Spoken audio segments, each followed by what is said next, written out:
Om Swastiastu. Halo Sobat Belajar, bertemu kembali dengan Bapak Maditya Astri. Semoga Sobat Belajar dalam keadaan sehat walafiat, sehingga bisa belajar dengan baik. Pada kali ini, kita akan belajar bersama-sama tentang ikatan kimia.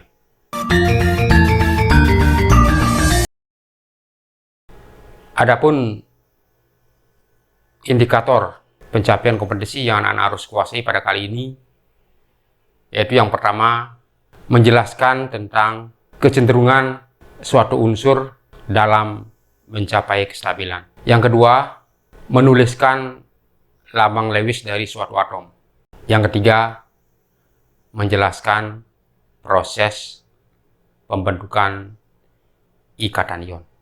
Baik, Sobat Belajar, untuk bisa memahami hal itu, perhatikan gambar berikut. Pada gambar, anak-anak sudah tahu itu gambar apa, karena gambar itu adalah di dalamnya sering kita gunakan sebagai bumbu masakan. Nah, yang sudah tidak asing lagi bagi Sobat Belajar. Tentu kita bertanya, unsur apa yang ada di dalamnya, kemudian bagaimana cara terikatnya. Nah, untuk bisa memahami hal itu, mari kita bahas satu persatu. Baik, materi pertama yang akan kita bahas adalah tentang kestabilan suatu unsur. Faktanya bahwa unsur gas mulia itu sulit bereaksi dengan unsur lain. Di alam, unsur gas mulia kebanyakan ditemukan dalam keadaan bebas atau dalam keadaan unsur. Kenapa demikian? Kalau Sobat Belajar mengingat kembali tentang sifat dari suatu unsur, yaitu tentang energi ionisasi dan afinitas elektron, tentu Sobat Belajar akan bisa menjelaskan kenapa seperti itu. Unsur yang memiliki energi ionisasi tinggi dan afinitas elektron yang rendah, seperti gas mulia, itu akan sulit sekali bereaksi dengan unsur lain. Nah, menurut G.N. Lewis dan W. Kossel, sulitnya unsur gas mulia berikatan dengan unsur lain itu disebabkan karena keunikan daripada konfigurasi elektronnya. Nah, kemudian G.N. Lewis memperkirakan bahwa konfigurasi gas mulia itu menjadi rujukan dari semua atom untuk mencapai kestabilannya. Artinya apa? Artinya bahwa atom-atom selain gas mulia, ketika dia mau berikatan, maka unsur tersebut harus mengubah pola konfigurasi elektronnya menyerupai konfigurasi elektron gas mulia. Dari gambar kita lihat bahwa unsur gas mulia itu memiliki elektron valensi 2 untuk helium dan 8 untuk yang lain. Artinya bahwa helium memiliki struktur duplet atau 2 elektron terluar, sedangkan yang lain adalah memiliki struktur oktet, 8 elektron keluar. Selanjutnya kita akan bahas lambang Lewis. Apa itu lambang Lewis? Seperti namanya, lambang Lewis itu ditemukan atau digambarkan pertama kali oleh seorang ahli kimia yang bernama G.N. Lewis.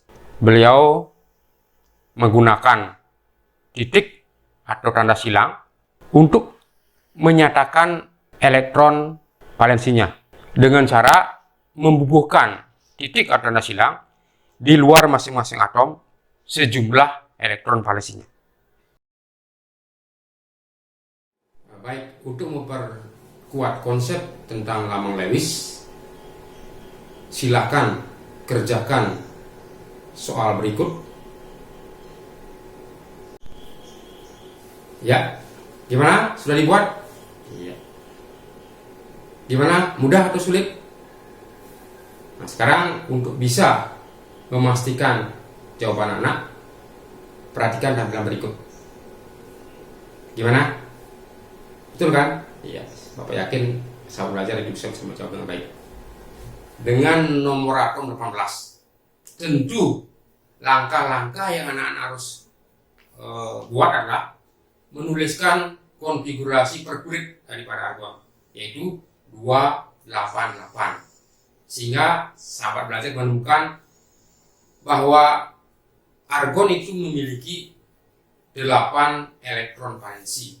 Nah, 8 elektron valensi itu kita jabarkan, kita notasikan dengan titik di setiap sisi daripada Ar. Itu yang pertama. Kemudian yang kedua, kalsium dengan nomor atom 20. Kalau kita buat konfigurasinya adalah 2882. Sehingga di sana kelihatan bahwa ada 2 elektron pada kulit terluar.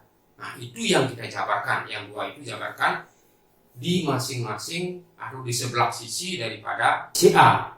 Bisa di atas, bisa di bawah. Yang penting ada 2 titik atau 2 referensinya.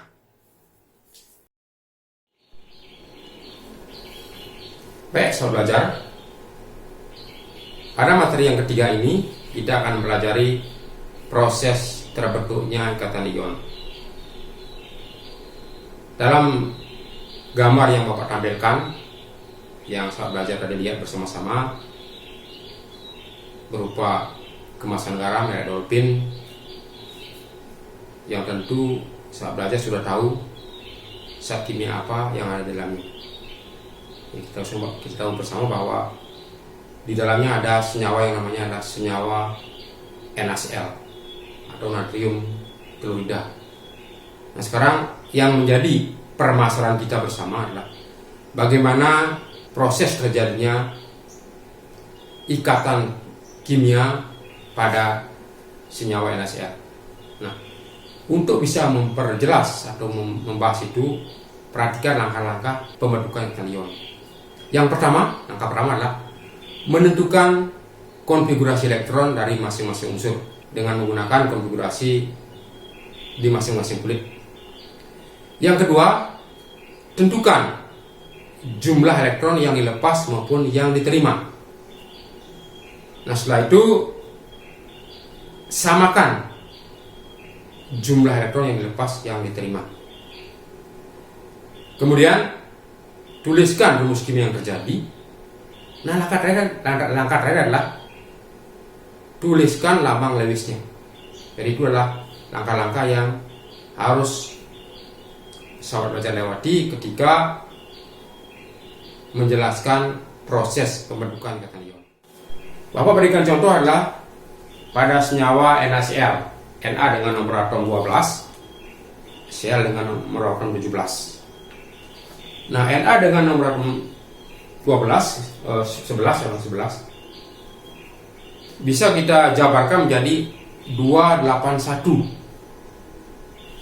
Artinya bahwa natrium di sini harus melepaskan 1 elektron agar dia stabil menjadi Na+ dengan konfigurasi 28. Kemudian Cl dengan nomor 17, kalau kita buat konfigurasinya adalah 287. Maka Cl harus menerima 1 elektron membentuk ion Cl- dengan konfigurasi 288. Nah, kemudian kalau kita lihat bahwa elektron yang dilepas oleh natrium itu adalah 1, sedangkan elektron yang diterima oleh Cl adalah 1.